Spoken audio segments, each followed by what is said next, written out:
So ఆ టైంలో అసలు ఎగ్జాక్ట్గా ఏం జరిగిందో మనతో మాట్లాడడానికి ప్రత్యక్ష సాక్షి ఒకరు ఉన్నారు, హైమారెడ్డి గారు. ఆవిడ మనకి అందుబాటులో ఉన్నారు. నమస్తే అండి. నమస్తే మ్యామ్. హైమారెడ్డి గారు, మీరు బస్సులో ఉన్నారా లేకపోతే బస్సు ప్రమాదం జరిగినప్పుడు మీరు ట్రావెల్ చేస్తున్నారా వేరే వెహికల్లో? నేను పుట్టపర్తి నుంచి హైదరాబాద్ నా ఓన్ వెహికల్ లో ఉన్నానండి. బస్ కి కొద్దిగా దగ్గరలో అంటే ట్రాఫిక్ జామ్ లో ఉండిపోయాను. సడన్ గా ఏంటి ట్రాఫిక్ జామ్ అంటే నా డ్రైవర్ కి మా ఎదురుగుండా బస్సు వేరే బస్సు ఉంది, అందుకని నాకు కనిపించలేదు అక్కడ ఏం జరిగిందో. మేడం అక్కడ ఏదో బస్సు కాలుతుంది మేడం అన్నాడు. డ్రైవర్ రైట్ సైడ్ ఉంటాడు కదండి, అందుకని తనకు కనిపించి అయ్యే ఉండు కొంచెం ఎవరికైనా హెల్ప్ అవుతుందేమో నేను వెళ్తాను అనేసి నేను పోలీసులు వచ్చారో రాలేదో అని వెళ్ళాను మ్యామ్. మీరు వెళ్ళారా బస్సు దగ్గరికి? వెళ్ళాను మ్యామ్. నేను వెళ్ళేసరికి అప్పటికే తగలడిపోతుంది. కాకపోతే జనాలు వీడియోస్ తీసుకోవడంలో బిజీ ఉన్న అందరూ ఇదే పనిలో ఉన్నారు మ్యామ్. ఒక అతను నేను మాత్రం. హైమ గారు ఇక్కడ ఒక చిన్న డౌట్ ఏంటంటే, మీరు ఏ టైంలో మీరు అక్కడ అది ప్రమాదం చూసారు? సుమారు ఎంత టైం ఉంటుంది మీరు చూసి? మేబీ 2:30, 3 అట్లా 3:3:15 ఆ మధ్యలో అంతే మ్యామ్. ఆ ప్రాంతంలో అంటే ఆ బస్సు రోడ్డు మధ్యలో ఆగిపోయిందా? ఆగిపోయింది మ్యామ్. కాకపోతే ఏం జరిగిందంటే రోడ్డుకి కొంచెం ఇప్పుడు వన్ వే కదా మ్యామ్, ఇటు నుంచి వెళ్ళేవి అటు నుంచి వచ్చేవి ఉంటాయి కదా, మధ్యలో డివైడర్ ఉంటది కదా మ్యామ్. అటువైపు మధ్యలో ఆగిపోయింది. కొంచెం దూరంలో వెహికల్స్ అన్ని బ్లాక్ అయిపోయినాయి. ఇటువైపు అయితే ఈ బస్ కి క్లోజ్ గానే ఇటువైపు ఆగిపోయినాయి మ్యామ్, బ్లాక్ అయిపోయింది. సో అది అంటే ఇంకా బస్సులో ఉన్న వాళ్ళని పోలీసులు మీరు అప్పటికే చెప్తూ ఉన్నారు, అది కాలిపోయే టైంకి మీరు చూసే టైంకి పోలీసులు అక్కడ అంటే ఎవరైతే సిబ్బంది వాళ్ళందరూ వచ్చేసారో మీరు చూసే టైంకి అక్కడ ఎవరైనా ఉన్నారో చుట్టుపక్కల అసలు వాళ్ళకి హెల్ప్ చేయడానికి? సార్ అసలు యాక్చువల్లీ ఏం జరిగిందంటే ఎవ్వరు పోలీసులకి ఇన్ఫార్మ్ చేయలేదు మ్యామ్ ఫస్ట్. ఓకే. నేను ఇంకొక అబ్బాయి అంతే, మిగిలిన వాళ్ళందరూ వీడియోస్ లో బిజీ ఉన్నారు మ్యామ్. పక్కన వర్షము అయితే మేము ఫోన్ చేసిన వెంటనే ఫస్ట్ కాల్ కి ప్రామిస్ గా రెస్పాండ్ అయ్యారు మ్యామ్. పాప వాళ్ళు ఫైర్ వాళ్ళని పంపించకపోయి ఉండుంటే మాత్రం చాలా పెద్ద ఇష్యూ అయ్యేది. ఎందుకంటే అక్కడ పెద్ద ట్యాంకర్ ఉంటది కదా మ్యామ్ లోపల, డీజిల్ ట్యాంకర్, అది పేలిందంటే మాత్రం రిస్క్ మ్యామ్. ఎందుకంటే క్లోజ్ గా ఇంకా వెహికల్స్ ఉన్నాయి మావి అందరివి, మావి మిగిలిన వాళ్ళవి. దానికి దగ్గరగా నేను డివైడర్ కి ఇటువైపు ఉన్న వెహికల్స్ గురించి చెప్తున్నాను. అది పేలితే ఇందులో చిక్కుకునే అవకాశం ఉండేదండి. అందులోంచి మాత్రం బయట పడ్డారు అందరూ కూడా. కాకపోతే ఆ ప్లేస్ లో నేను ఇంకా షాక్ నుంచి కోలుకోలేదు మ్యామ్. అన్యాయం అంటే అన్యాయం మ్యామ్. వీడియోస్ పిచ్చిలో పడిపోయారు మ్యామ్ జనాలు. కళ్ళంటా నీళ్ళు వచ్చేసాయి.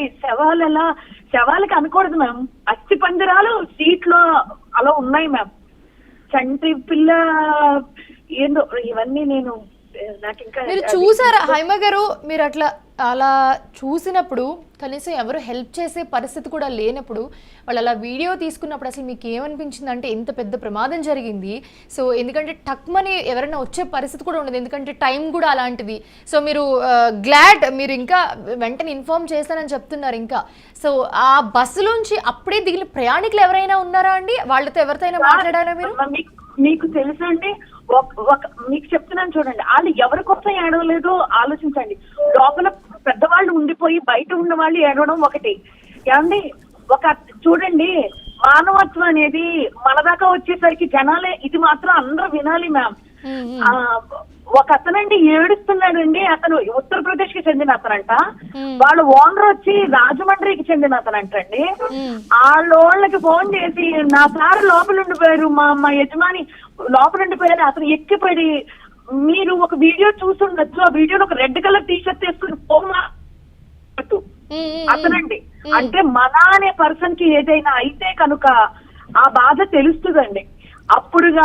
అందుకని నేనేం చెప్పానంటే, మనం ఒకరు వీడియోలు తీస్తున్నామంటే కనుక మన వాళ్ళకి కష్టం వచ్చినప్పుడు ఇంకొకరు వీడియోలు తీస్తారు. మనం ఒకటండి, ఆ వీడియో బ్యాచ్ అందరూ కూడా కొంచెం కలిసికట్టుగా ఉండుంటే ఒక 10 మంది ప్రాణాలు కాపాడేద్దు. నిజంగా చెప్తున్నాను, అందరు కాపాడేద్దు, నిజంగా చెప్తున్నాను.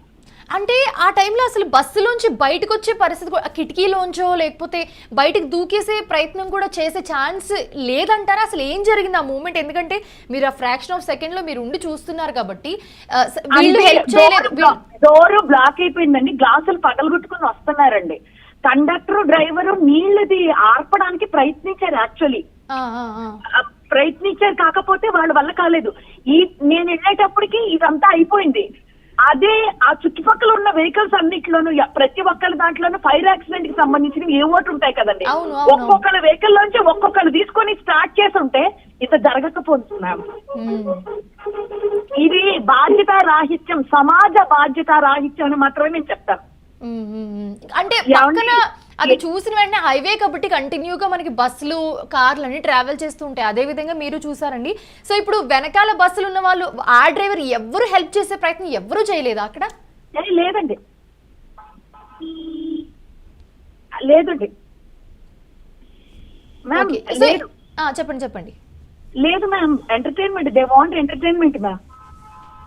సో ఎంతమంది వరకు చూసుంటారు మీరు బస్సులో వాళ్ళు? అంటే అసలు వాళ్ళు ఆ టైంలో బస్సులో కేకలు పెడుతున్నారా బయట? ఎందుకంటే ఒకవైపు మంటలు వచ్చేస్తున్నాయి, ఒకవైపు మంటలో కాలిపోతున్నా కూడా వాళ్ళు బయటకు వచ్చే ప్రయత్నం ఖచ్చితంగా చేస్తారు.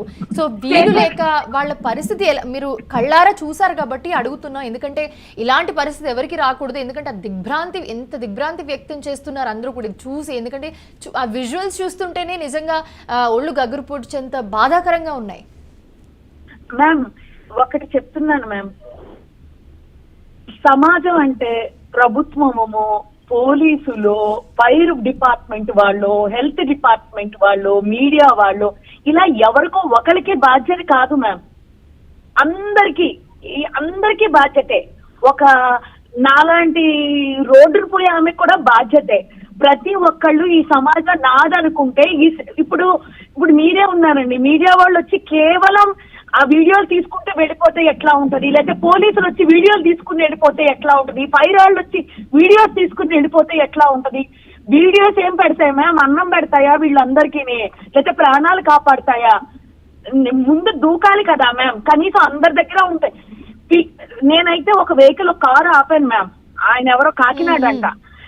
నా దగ్గర అప్పుడు ఫోన్ నేను చెప్పాను కదా, సార్ ప్లీజ్ సార్, ఆయన ఎందుకంటే ఆయన దాని మీద ఏదో డిప్యూటీ కమిషనర్ ఏదో ఉందండి.